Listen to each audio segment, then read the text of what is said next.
Oke. Assalamualaikum warahmatullahi wabarakatuh. Perkenalkan, nama saya Dava Alhamda Putrasyah. Saya dari D3 Teknik Komputer di Politeknik Ken Bogor. Di sini saya akan menjelaskan mengenai materi yang saya dapatkan, yaitu tentang relevansi Pancasila dalam menangkal radikalisme. Oke, pertama, sebelum membahas tentang relevansi Pancasila dalam menangkal radikalisme, kita harus memahami poin-poinnya dulu ya. Oke, yang pertama, apa itu Pancasila? Nah, Pancasila adalah dasar falsafah dan ideologi negara yang diharapkan menjadi pandangan hidup bangsa Indonesia sebagai dasar pemersatu, lambang persatuan dan kesatuan, serta sebagai pertahanan bangsa dan negara Indonesia. Lalu, apa itu radikalisme?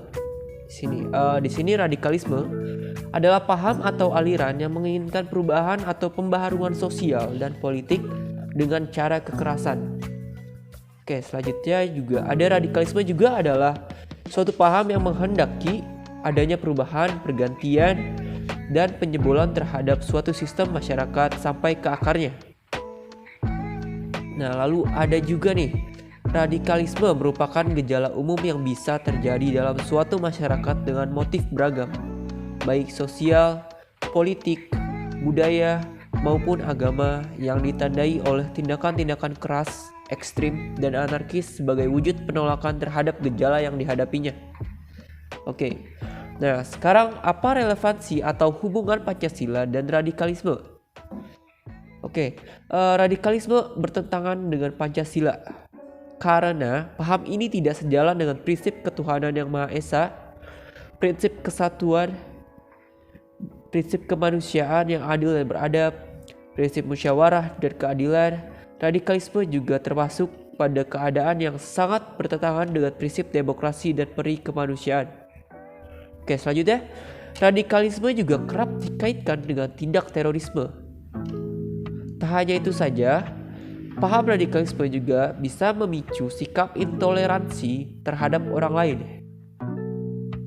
Nah, gerakan radikalisme dan terorisme ini sangat bertentangan dengan sila ketuhanan yang Maha Esa karena bertentangan dengan sifat ketuhanan yang tidak boleh memaksakan kehendak dan menggunakan cara kekerasan dalam mencapai tujuannya. Oke, sekarang bagaimana peran Pancasila dalam menangkal radikalisme?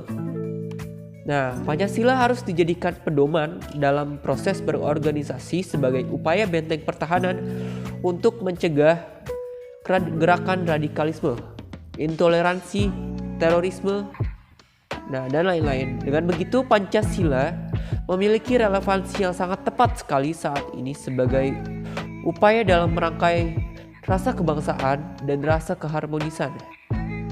Lalu, strategi apa yang bisa kita lakukan untuk mencegah adanya paham radikalisme? Nah, upaya-upaya dalam mencegah radikalisasi secara mandiri dilakukan dengan menanamkan jiwa nasionalisme, berpikiran terbuka dan toleran, waspada terhadap provokasi dan hasutan, berjejaring dalam komunitas perdamaian, dan bergabung dalam damai. Oke, selanjutnya, agar tetap aktual menghadapi ancaman radikalisme, harus lebih ditekankan pada penyampaian 3 pesan berikut. Nah, yang pertama, negara ini dibentuk berdasarkan kesepakatan dan kesetaraan, di mana di dalamnya tidak boleh ada yang merasa sebagai pemegang saham utama atau warga kelas 1. Nah, lalu yang kedua, aturan main dalam bernegara telah disepakati dan negara memiliki kedaulatan penuh untuk menertibkan anggota negaranya yang berusaha secara sistematis untuk merubah tatanan dengan cara-cara yang melawan hukum. Lalu yang ketiga, negara memberikan perlindungan, kesempatan, masa depan, dan pengayoman seimbang untuk meraih tujuan nasional masyarakat adil dan makmur, sejahtera, aman, berkeadaban, dan merdeka. Lalu nilai-nilai Pancasila dan Undang-Undang Dasar Negara Republik Indonesia 1945 yang harus tetap diimplementasikan adalah kebangsaan dan persatuan, kemanusiaan dan penghormatan terhadap harkat dan martabat manusia, ketuhanan dan toleransi, kejujuran dan ketaatan terhadap hukum dan peraturan, demokrasi dan kekeluargaan, Ketahanan nasional merupakan suatu kondisi kehidupan nasional yang harus diwujudkan dan dibina secara terus-menerus secara sinergis dan dinamis mulai dari pribadi, keluarga, lingkungan, dan nasional yang bermodalkan keuletan dan ketangguhan yang mengandung kemampuan pengembangan kekuatan nasional. Salah satu unsur ketahanan nasional adalah ketahanan ideologi. Ketahanan ideologi perlu ditingkatkan dalam bentuk sebagai berikut. Yang pertama, pengamalan Pancasila secara objektif dan subjektif.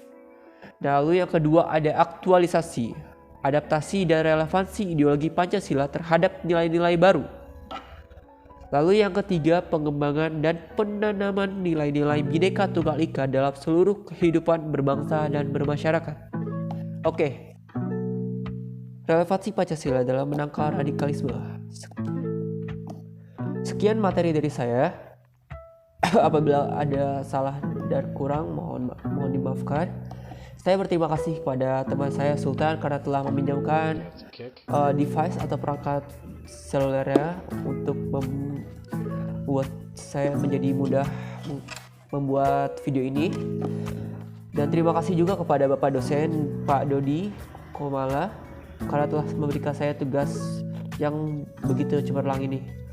Oke, sekian dari saya. Itu saya yang dapat saya sampaikan. Terima kasih dan mohon maaf. Wassalamualaikum warahmatullahi wabarakatuh.